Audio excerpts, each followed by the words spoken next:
always think you know what albums you take with you if you were stranded. People always say, what would be the 5 albums, the 10 albums? But then when someone like Katie Darrell actually asks you to whittle it down, it is nearly impossible.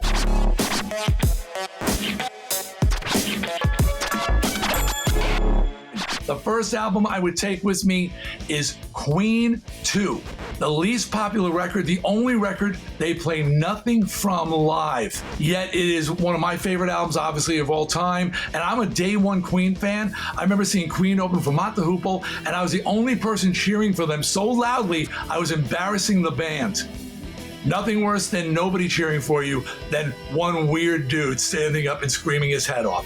That was me. The second album I would take with me is literally called, but what's with the twos? I have Queen II, Led Zeppelin II. Boy, that just sealed the deal for me with what kind of music I wanted to make, the heaviness of the music I wanted to make, and the way I wanted to sing. Now, you may say, Dee, you sound nothing like Robert Plant. I actually used to do an amazing Robert Plant impersonation, and that impersonation got me in Twisted Sister, because we were a bar band. If you could sing Led Zeppelin, you were money. We did a medley that would just slay people.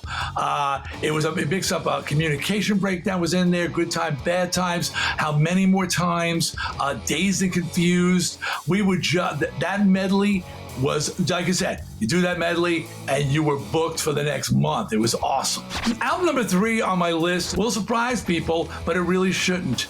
I have a punk streak, and Never Mind the Bollocks by the Sex Pistols is a must bring along. I may have been influenced a little bit with part of one of the Sex Pistols songs on We're Not Gonna Take It. There is a section that is very reminiscent of a section of a Sex Pistols song, so much so that when Johnny Rotten was reviewing the single, he mother effed me to the nth degree. That you ripped off the Pistols, mate. You ripped off the Pistols. Sorry, boys. It was an homage.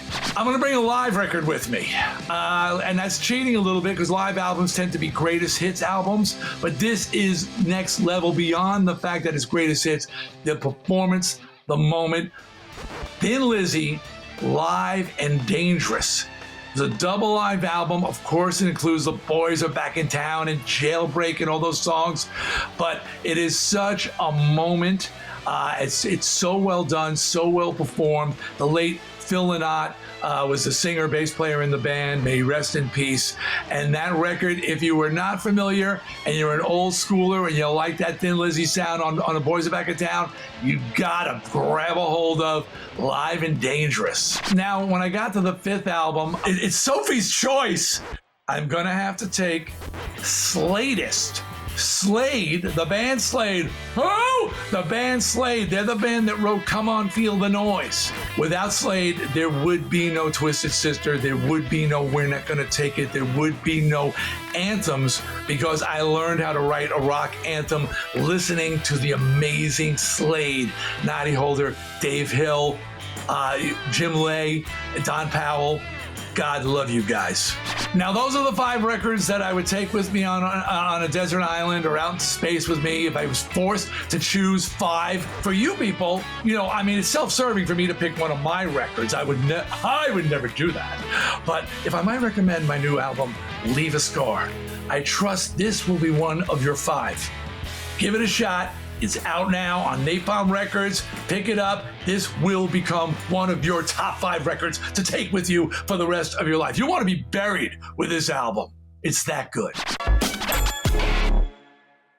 Hey there. Thanks for watching AXS TV. Subscribe, follow, like, and do all the good stuff. And make sure you leave a comment below. I don't know. Just let us know what your favorite AXS TV show is, or who your favorite bands are, and what artists you're into, or just say hi, man. I like to be told hi. We love hearing from you. That's the point, all right? Keep it coming.